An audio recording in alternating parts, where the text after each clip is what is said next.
नमस्कार दोस्तों, PMS IQ study YouTube channel में आप सभी का एक बार फिर से बहुत बहुत स्वागत है। दोस्तों, आज की क्लास में हम लोग देखेंगे रेलवे ग्रुप डी 2026 की नई भर्ती परीक्षा के लिए सामान्य विज्ञान यानी कि जनरल साइंस के टॉप मोस्ट इम्पॉर्टेंट प्रश्न जो दोस्तों रेलवे ग्रुप डी की परीक्षा के लिए बहुत ही महत्वपूर्ण होंगी। तो आप सभी से एक रिक्वेस्ट करूंगा दोस्तों कि आप लोग इस वीडियो को अंत तक जरूर देखिएगा, एक एक प्रश्न को अच्छे से समझिएगा। जी हाँ दोस्तों, जनरल साइंस के चुनिंदा ऐसे प्रश्न हमने इस वीडियो में शामिल किए हैं जो दोस्तों रेलवे ग्रुप डी की नई भर्ती परीक्षा के लिए बहुत ही महत्वपूर्ण होंगी। तो आप सभी से एक हम्बल रिक्वेस्ट करूंगा कि आप लोग वीडियो को अंत तक जरूर देखिए। तो आइए आज की क्लास हम लोग शुरू करते हैं। पहला प्रश्न है, संगलन यानी कि फ्यूजन को बढ़ावा देने के लिए धातु के साथ मिलाया जाने वाला पदार्थ है। दोस्तों बतानी है कि संगलन यानी कि फ्यूजन को बढ़ावा देने के लिए धातु के साथ कौन सा पदार्थ को मिलाया जाता है। तो आप लोग याद रखेंगे गालक को मिलाया जाता है यानी कि फ्लक्स को मिलाया जाता है। ऑप्शन बी इस प्रश्न का बिल्कुल करेक्ट आंसर होगा। दोस्तों बहुत ही महत्वपूर्ण प्रश्न है। संगलन यानी कि फ्यूजन को बढ़ावा देने के लिए दोस्तों धातु के साथ गालक यानी कि फ्लक्स को मिलाया जाता है। ये एक क्या है, पदार्थ है। तो ऑप्शन बी इस प्रश्न का बिल्कुल करेक्ट आंसर होगा। आइए अब आगे बढ़ते हैं। अगला प्रश्न है, इनमें से कौन सा कार्बन यौगिक बायोगैस और कंप्रेस्ड नेचुरल गैस यानी कि सीएनजी का एक क्या है, प्रमुख घटक है। दोस्तों बतानी है कि इनमें से कौन सा कार्बन यौगिक बायोगैस और सीएनजी का एक प्रमुख घटक है यानी कि कंप्रेस्ड नेचुरल गैस का क्या है, प्रमुख घटक है। तो आप लोग याद रखेंगे मीथेन यानी कि ऑप्शन सी। जी हाँ दोस्तों, मीथेन जो है ये क्या है, एक कार्बन यौगिक है जो बायोगैस और कंप्रेस्ड नेचुरल गैस का एक प्रमुख घटक है। आप लोग इसे अवश्य याद रखेंगे। इसी के साथ दोस्तों मीथेन को बायोगैस का भी प्रमुख घटक माना जाता है और इसे मार्स गैस भी कहा जाता है। इस पॉइंट को भी आप लोग अच्छे से याद रखेंगे। मीथेन गैस को मार्स गैस भी कहा जाता है जो क्या है, बायोगैस और सीएनजी गैस का एक प्रमुख घटक है। तो ऑप्शन सी इस प्रश्न का बिल्कुल करेक्ट आंसर हो जाएगा, आप सभी याद रखेंगे। चलिए अब आगे बढ़ते हैं। अगला प्रश्न है, निम्न में से कौन सा ऊर्जा का एक पारंपरिक स्रोत है। तो दोस्तों आप लोग याद रखेंगे नाभिकीय ऊर्जा क्या है, एक पारंपरिक स्रोत है। ऑप्शन सी इस प्रश्न का बिल्कुल करेक्ट आंसर होगा। नाभिकीय ऊर्जा क्या है दोस्तों, ऊर्जा का एक पारंपरिक स्रोत है, सोर्स है। आइए अब आगे बढ़ते हैं।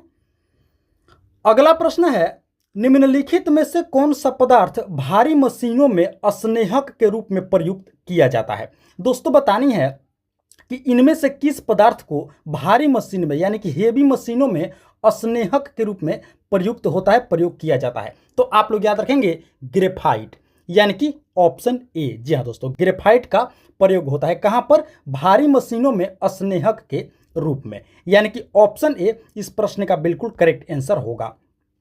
आप लोगों को दोस्तों बता दें कि जो ग्रेफाइट है ये कार्बन का क्या है, एक अपरूप है। इस पॉइंट को भी आप लोग अच्छे से याद रखें। ग्रेफाइट जो है कार्बन का ही एक अपरूप है और इसे भारी मशीनों में स्नेहक के रूप में प्रयोग किया जाता है, प्रयुक्त होता है। तो ऑप्शन ए इस प्रश्न का बिल्कुल करेक्ट आंसर होगा। आइए अब आगे बढ़ते हैं। अगला प्रश्न है दोस्तों, व्यवस्थित वस्तुओं की वह प्रवृत्ति जो उसे स्थिर या समान गति से गतिमान रहने के लिए प्रवृत्त करता है, क्या कहलाता है। दोस्तों प्रश्न है कि व्यवस्थित वस्तुओं की वह प्रवृत्ति जो उसे स्थिर या समान गति से गतिमान रहने के लिए क्या करता है, प्रवृत्त करता है, क्या कहलाता है। तो आप लोग याद रखेंगे दोस्तों, उसे जड़त्व कहा जाता है। क्या कहा जाता है, जड़त्व। यानी कि ऑप्शन डी इस प्रश्न का बिल्कुल करेक्ट आंसर होगा। जड़त्व किसे कहा जाता है दोस्तों, ये क्या करता है, व्यवस्थित वस्तुओं की वह प्रवृत्ति है जो उसे स्थिर या समान गति से गतिमान रहने के लिए क्या करता है, प्रवृत्त करता है। क्या कहलाता है, जड़त्व कहलाता है। यानी कि ऑप्शन डी इस प्रश्न का बिल्कुल करेक्ट आंसर हो जाएगा। आइए अब अगले प्रश्न की ओर बढ़ते हैं। अगला है दोस्तों, ग्रहों की गति के नियम किसने प्रतिपादित किए थे। ग्रहों की गति के नियम तो आप लोग याद रखेंगे केपलर ने। ऑप्शन बी इस प्रश्न का बिल्कुल करेक्ट आंसर होगा। ग्रहों की गति के नियम किसने प्रतिपादित किए थे, तो आप लोग याद रखेंगे केपलर ने प्रतिपादित किए थे। आइए अब आगे बढ़ते हैं। अगला है दोस्तों, प्रोटीन की इकाई क्या है। दोस्तों बतानी है कि प्रोटीन की इकाई क्या होती है। तो आप लोग याद रखेंगे एमिनो एसिड, यानी कि ऑप्शन सी। जी हाँ दोस्तों, अमीनो एसिड या एमिनो अम्ल, ये क्या है, प्रोटीन की एक इकाई है। तो ऑप्शन सी इस प्रश्न का बिल्कुल करेक्ट आंसर होगा, आप सभी याद रखेंगे। चलिए अब अगले प्रश्न की ओर बढ़ते हैं। अगला प्रश्न है दोस्तों, शरीर में अधिकतम ऊर्जा संचय किस पदार्थ के रूप में होता है। दोस्तों बतानी है कि हमारे शरीर में सबसे अधिक जो ऊर्जा संचय होती है ये किस पदार्थ के रूप में होती है। तो आप लोग याद रखेंगे इसका राइट आंसर होगा ऑप्शन डी, वसा, यानी कि फैट। जी हाँ दोस्तों, ऑप्शन डी इस प्रश्न का बिल्कुल करेक्ट आंसर होगा। हमारे शरीर में सबसे अधिक ऊर्जा इसी के रूप में संचित रहती है, ऑप्शन डी, वसा के रूप में। आइए अब आगे बढ़ते हैं। अगला प्रश्न है दोस्तों, निम्नलिखित में से कौन सा पदार्थ पौधों के लिए सूक्ष्म पोषक होता है। दोस्तों बताने हैं कि इनमें से कौन सा पदार्थ पौधों के लिए क्या होता है, सूक्ष्म पोषक होता है। तो आप लोग याद रखेंगे बोरॉन, यानी कि ऑप्शन डी इस प्रश्न का बिल्कुल करेक्ट आंसर होगा, आप सभी याद रखेंगे। दोस्तों जो बोरॉन है ये क्या होता है, पौधों के लिए सूक्ष्म पोषक होता है, ऑप्शन डी इस प्रश्न का बिल्कुल करेक्ट आंसर होगा। आइए अब आगे बढ़ते हैं। अगला प्रश्न है दोस्तों, एक तत्व की परमाणु संख्या किसके बराबर होती है। दोस्तों बताने है कि किसी तत्व की परमाणु संख्या किसके बराबर होती है। तो आप लोग याद रखेंगे दोस्तों, किसी तत्व की परमाणु संख्या प्रोटॉन की संख्या के बराबर होती है, यानी कि ऑप्शन डी इस प्रश्न का बिल्कुल करेक्ट आंसर होगा। किसी तत्व की परमाणु संख्या प्रोटॉन की संख्या के बराबर होती है, यानी कि ऑप्शन डी इस प्रश्न का बिल्कुल करेक्ट आंसर होगा, आप सभी याद रखेंगे। आइए अब आगे बढ़ते हैं। दोस्तों अगले प्रश्न से पहले आप सभी से एक रिक्वेस्ट करूंगा कि अभी तक आप लोगों ने इस वीडियो को एक लाइक नहीं किए हैं, तो दोस्तों आप लोग इस वीडियो को एक लाइक जरूर कर देंगे। और साथ ही साथ PMS IQ study YouTube channel पर आप लोग पहली बार विजिट किए हैं तो दोस्तों इस चैनल को भी आप लोग जरूर से जरूर सब्सक्राइब कर लेंगे। इसी तरह की महत्वपूर्ण प्रश्नावली वीडियो क्लास प्रतिदिन देखने के लिए और अपनी तैयारी को बेहतर और मजबूत करने के लिए वीडियो को दोस्तों एक लाइक जरूर कर देंगे। चैनल पर आप लोग पहली बार विजिट किए हैं तो दोस्तों चैनल को आप लोग सब्सक्राइब करके हमें अप्रिशिएट जरूर करेंगे। दोस्तों बहुत मेहनत लगती है एक एक प्रश्न को ढूंढ कर लाने में, तो चैनल को सब्सक्राइब करके आप लोग हमें अवश्य अप्रिशिएट करेंगे। और दोस्तों वीडियो में आप लोग अंत तक जरूर बने रहेंगे, आगे इस वीडियो क्लास में और भी मोस्ट इंपॉर्टेंट जीएस के प्रश्न होने वाले हैं। तो आइए अब आगे बढ़ते हैं। अगला प्रश्न है, शब्द परमाणु को किसने खोजा। दोस्तों बताने हैं कि परमाणु शब्द को किनके द्वारा खोजा गया था। तो आप लोग याद रखेंगे इसका राइट आंसर होगा दोस्तों डेमोक्रेट्स, यानी कि ऑप्शन डी। जी हाँ दोस्तों, परमाणु शब्द को किनके द्वारा खोजा गया था, तो आप लोग याद रखेंगे डेमोक्रेट्स के द्वारा खोजा गया था परमाणु शब्द को। ऑप्शन डी इस प्रश्न का बिल्कुल करेक्ट आंसर होगा। चलिए अब आगे बढ़ते हैं। अगला प्रश्न है दोस्तों, एक गोलाकार दर्पण जिसकी परावर्तक सतह अंदर की ओर मुड़ी हुई होती है कहलाता है। दोस्तों प्रश्न है कि एक गोलाकार दर्पण जिसकी परावर्तक सतह जो है ये अंदर की ओर मुड़ी हुई होती है, क्या कहलाता है, वो कौन सा दर्पण है। तो आप लोग याद रखेंगे इसका सही उत्तर होगा दोस्तों वो दर्पण है अवतल दर्पण, यानी कि ऑप्शन ए इस प्रश्न का बिल्कुल करेक्ट आंसर होगा। अवतल दर्पण का जो दोस्तों परावर्तक सतह होता है ये अंदर की ओर मुड़ी हुई होता है। तो कौन सा दर्पण है, तो आप लोग याद रखेंगे अवतल दर्पण। चलिए दोस्तों आप लोग हमें कमेंट करके बताएंगे कि अवतल दर्पण का प्रयोग कहाँ होता है। आप लोग हमें एक कमेंट जरूर करेंगे, अवतल दर्पण का प्रयोग कहाँ पर होता है, जो भी आप जानते हैं उसका जवाब आप लोग हमें कमेंट करके जरूर बताएंगे। तो आइए अब आगे बढ़ते हैं। अगला प्रश्न है, इनमें से किस विटामिन में कोबाल्ट पाया जाता है। दोस्तों बताने हैं कि किस विटामिन में कोबाल्ट मौजूद होता है। तो आप लोग याद रखेंगे विटामिन B12 में, यानी कि ऑप्शन डी। जी हाँ दोस्तों, विटामिन B12 में कोबाल्ट पाया जाता है, आप सभी याद रखेंगे ऑप्शन डी इस प्रश्न का बिल्कुल करेक्ट आंसर होगा। चलिए अब आगे बढ़ते हैं। अगला प्रश्न है, क्लोरोफिल में किस धातु का आयन पाया जाता है। क्लोरोफिल में दोस्तों बताने हैं कि किस धातु का आयन पाया जाता है। तो आप लोग याद रखेंगे क्लोरोफिल में दोस्तों मैग्नीशियम धातु का आयन पाया जाता है, यानी कि ऑप्शन बी इस प्रश्न का बिल्कुल करेक्ट आंसर होगा। क्लोरोफिल में किस धातु का आयन पाया जाता है? तो आप लोग याद रखेंगे मैग्नीशियम। आइए अब आगे बढ़ते हैं। अगला प्रश्न है, निम्नलिखित में से कौन सा एक मानव मस्तिष्क का हिस्सा नहीं है? दोस्तों बतानी है कि इनमें से कौन सा एक ह्यूमन ब्रेन यानी कि हमारे ब्रेन का एक पार्ट नहीं है। तो आप लोग याद रखेंगे इसका सही उत्तर होगा ऑप्शन डी, थायराइड। जी हाँ दोस्तों, ऑप्शन डी इस प्रश्न का बिल्कुल करेक्ट आंसर होगा। जो थायराइड है दोस्तों, ये हमारे ह्यूमन ब्रेन यानी कि हमारे मस्तिष्क का पार्ट नहीं है। ये क्या है? एक ग्लैंड है, एक ग्रंथि है जो हमारे गले में पाई जाती है। इस पॉइंट को भी आप लोग अच्छे से याद रखेंगे। थायराइड क्या है? एक ग्रंथि है जो हमारे गले में पाया जाता है। बाकी तीनों अनुमस्तिष्क यानी कि सेरिबेलम, प्रमस्तिष्क सेरिब्रम और मेडुला, ये तीनों क्या है? हमारे ब्रेन का पार्ट है, हिस्सा है। लेकिन जो ऑप्शन डी में है थायराइड, ये क्या है दोस्तों? ये एक ग्लैंड है, ग्रंथि है। तो ऑप्शन डी क्या हो जाएगा? बिल्कुल करेक्ट आंसर हो जाएगा। आप सभी याद रखेंगे इस प्रश्न का। आइए अब आगे बढ़ते हैं। अगला प्रश्न है, स्टील की कठोरता बढ़ाने के लिए मिलाई जाती है। दोस्तों बतानी है कि स्टील की कठोरता बढ़ाने के लिए उसमें क्या मिलाया जाता है? तो आप लोग याद रखेंगे इसका राइट आंसर होगा दोस्तों, स्टील की कठोरता बढ़ाने के लिए स्टील में दोस्तों क्रोमियम की मात्रा को बढ़ाया जाता है। यानी कि ऑप्शन डी इस प्रश्न का बिल्कुल करेक्ट आंसर होगा। जी हाँ दोस्तों, स्टील की कठोरता को बढ़ाने के लिए उसमें क्रोमियम की मात्रा को बढ़ाया जाता है, यानी कि इसके हार्डनेस को बढ़ाने के लिए। ऑप्शन डी इस प्रश्न का बिल्कुल करेक्ट आंसर हो जाएगा। आप सभी याद रखेंगे। आइए अब आगे बढ़ते हैं। अगला प्रश्न है, मानव शरीर की सबसे बड़ी ग्रंथि है। दोस्तों बताने है कि हमारे शरीर की सबसे बड़ी ग्रंथि कौन सी है? तो आप लोग याद रखेंगे यकृत यानी कि लीवर। ऑप्शन सी इस प्रश्न का बिल्कुल करेक्ट आंसर होगा। हमारे शरीर की सबसे बड़ी जो ग्लैंड है, ग्रंथि है, वो कौन सी है? तो आप लोग याद रखेंगे यकृत ग्रंथि सबसे बड़ी ग्रंथि है। इसी के साथ दोस्तों बात करें सबसे छोटी ग्रंथि की, तो जो सबसे छोटी ग्रंथि है वो है पीयूष यानी कि पिट्यूटरी ग्लैंड।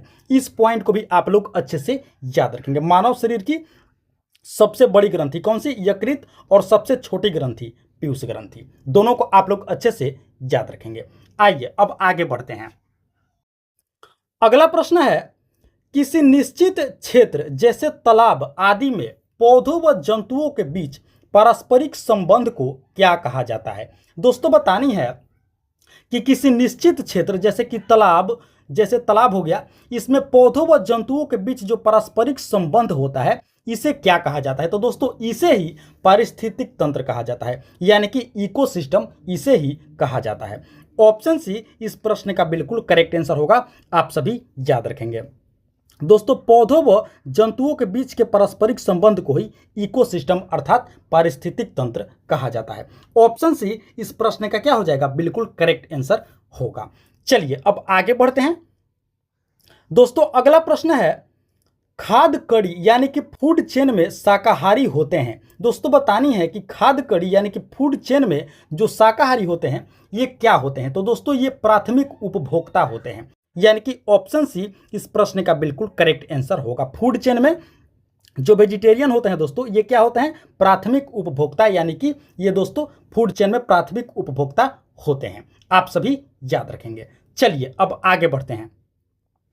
अगला प्रश्न है, जब हम रबर के गद्दे वाली सीट पर बैठते हैं या जब गद्दे पर लेटते हैं तो उसका आकार परिवर्तित हो जाता है, ऐसे पदार्थ में पाई जाती है। बेशक दोस्तों आप लोग देखे होंगे जब आप लोग गद्दे पर बैठते हैं, रबर वाले गद्दे पर या लेटते हैं, तो उसका जो आकार होता है वो क्या हो जाता है? परिवर्तित हो जाता है। ऐसा क्या कारण है? इसमें क्या मौजूद होता है? तो आप लोग याद रखेंगे इसका राइट आंसर होगा दोस्तों, इसका सही उत्तर होगा स्थितिज ऊर्जा, यानी कि ऑप्शन बी। जी हाँ दोस्तों, रबर वाले गद्दे में कौन सी ऊर्जा होती है? तो आप लोग याद रखेंगे स्थितिज ऊर्जा के चलते उसकी वजह से दोस्तों उसके आकार में परिवर्तन होता है। तो ऑप्शन बी इस प्रश्न का बिल्कुल करेक्ट आंसर हो जाएगा।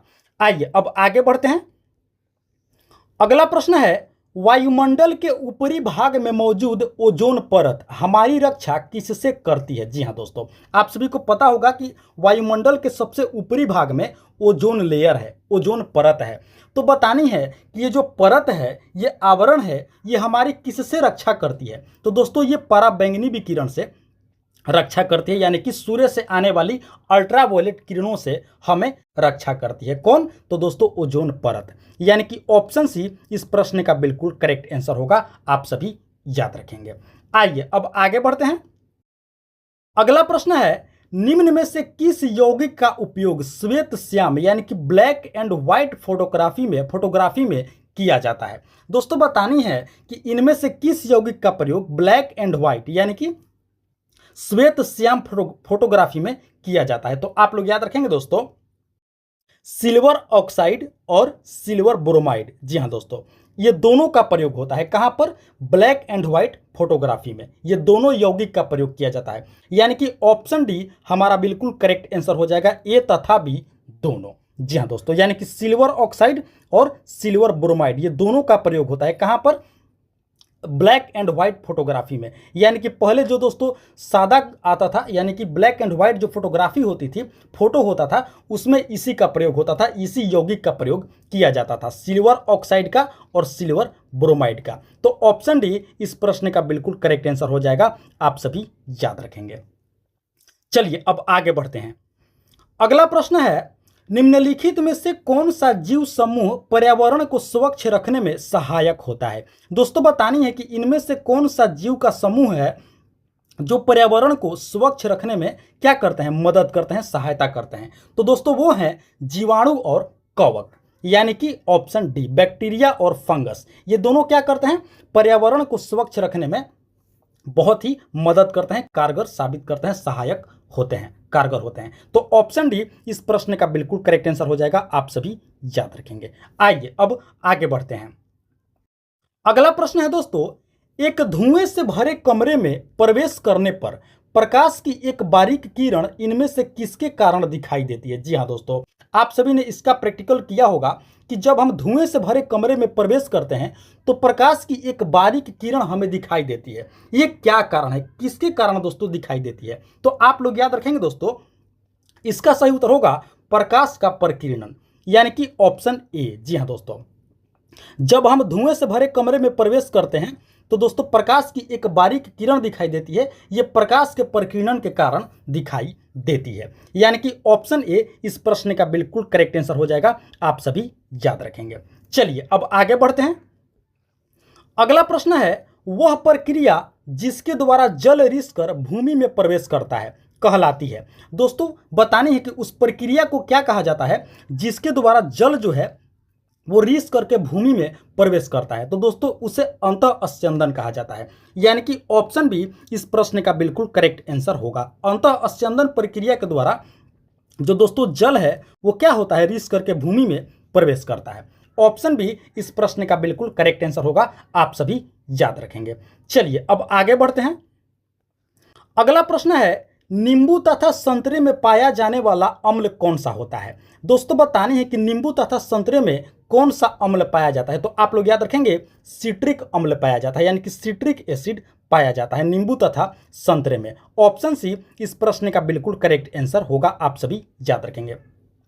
आप लोगों को दोस्तों एक और बात बता दें कि जो सिट्रिक अम्ल है ये दोस्तों अधिकतर खट्टे फलों में ही पाया जाता है। इस पॉइंट को भी आप लोग अच्छे से याद रखेंगे। सर्वाधिक खट्टे फलों में सिट्रिक अम्ल पाया जाता है, तो इस पॉइंट को भी आप लोग अच्छे से याद रखेंगे। चलिए अब आगे बढ़ते हैं।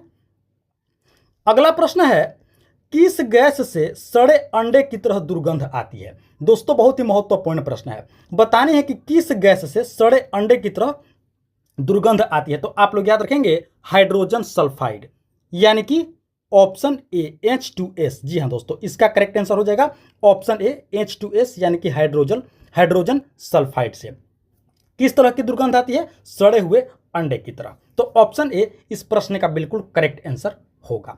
चलिए अब आगे बढ़ते हैं। अगला प्रश्न है दोस्तों, इनमें से कौन सी गैस का आवरण सूर्य से आने वाली हानिकारक पराबैंगनी विकिरण को अवशोषित कर लेता है? जी हाँ दोस्तों, बतानी है कि इनमें से किस गैस का आवरण यानी कि लेयर जो है वो सूर्य से आने वाली हानिकारक पराबैंगनी विकिरण यानी कि अल्ट्रावायलेट जो हार्मफुल किरण है इसको अवशोषित कर लेता है? तो दोस्तों वो है ओजोन लेयर, यानी कि ऑप्शन ए। जी हाँ दोस्तों, ऑप्शन ए इस प्रश्न का बिल्कुल करेक्ट आंसर होगा। जो दोस्तों ओजोन का आवरण है, ओजोन लेयर है, ये क्या करता है, सूर्य से आने वाली हानिकारक पराबैंगनी विकिरण को अवशोषित कर लेता है, हमें बचा लेता है। तो ऑप्शन ए इसका करेक्ट आंसर होगा ओजोन का आवरण। चलिए अब आगे बढ़ते हैं।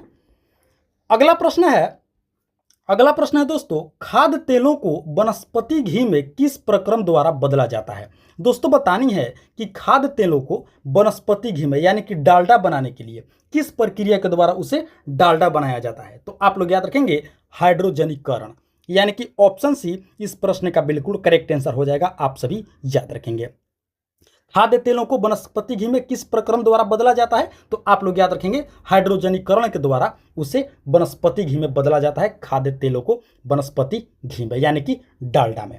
आइए अब आगे बढ़ते हैं। अगला प्रश्न है, इनमें से कौन सा मनुष्य के रक्त में पाया जाने वाला एक प्रोटीन है। दोस्तों बताने हैं कि इनमें से कौन सा एक हमारे ब्लड में, हमारे रक्त में पाया जाने वाला क्या है, पाया जाने वाला एक प्रोटीन है। तो आप लोग याद रखेंगे हीमोग्लोबिन, यानी कि ऑप्शन ए। जी हाँ दोस्तों, जो हीमोग्लोबिन है ये क्या है, हमारे रक्त में पाए जाने वाला एक प्रोटीन है। और इसी के वजह से दोस्तों जो हमारा रक्त है उसका रंग लाल होता है, हीमोग्लोबिन के प्रोटीन के वजह से। तो ऑप्शन ए इस प्रश्न का बिल्कुल करेक्ट आंसर हो जाएगा। आप सभी याद रखेंगे हीमोग्लोबिन क्या है, एक प्रोटीन है जो हमारे रक्त में पाया जाता है। आप लोग इसे अच्छे से याद रखेंगे। तो दोस्तों ये थी हमारी आज की रेलवे ग्रुप डी 2026 की भर्ती परीक्षा के लिए अति महत्वपूर्ण सामान्य विज्ञान के यानी कि जनरल साइंस के प्रश्नावली वीडियो क्लास। आशा करते हैं इस वीडियो को आप लोग अंत तक जरूर देखे होंगे, एक एक प्रश्न को अच्छे से समझे होंगे और याद भी कर लिए होंगे। तो आप सभी से एक बार फिर से रिक्वेस्ट करूंगा कि इस वीडियो को आप लोग अभी तक एक लाइक नहीं किए हैं तो दोस्तों आप लोग इस वीडियो को एक लाइक जरूर कर देंगे। और साथ ही साथ PMS IQ study YouTube channel पर आप लोग पहली बार विजिट किए हैं तो दोस्तों इस चैनल को भी आप लोग जरूर से जरूर सब्सक्राइब कर लेंगे। इसी तरह की महत्वपूर्ण प्रश्नावली वीडियो प्रतिदिन देखने के लिए और अपनी तैयारी को बेहतर और मजबूत करने के लिए वीडियो को एक लाइक कर देंगे, चैनल को सब्सक्राइब कर लेंगे। दोस्तों जरूर से जरूर चैनल को सब्सक्राइब कर लेंगे। तो इस वीडियो में फिलहाल इतना ही, मिलते हैं एक और मोस्ट इंपॉर्टेंट क्लास वीडियो लेकर के। तब तक के लिए आप सभी का बहुत बहुत धन्यवाद। जय हिंद दोस्तों।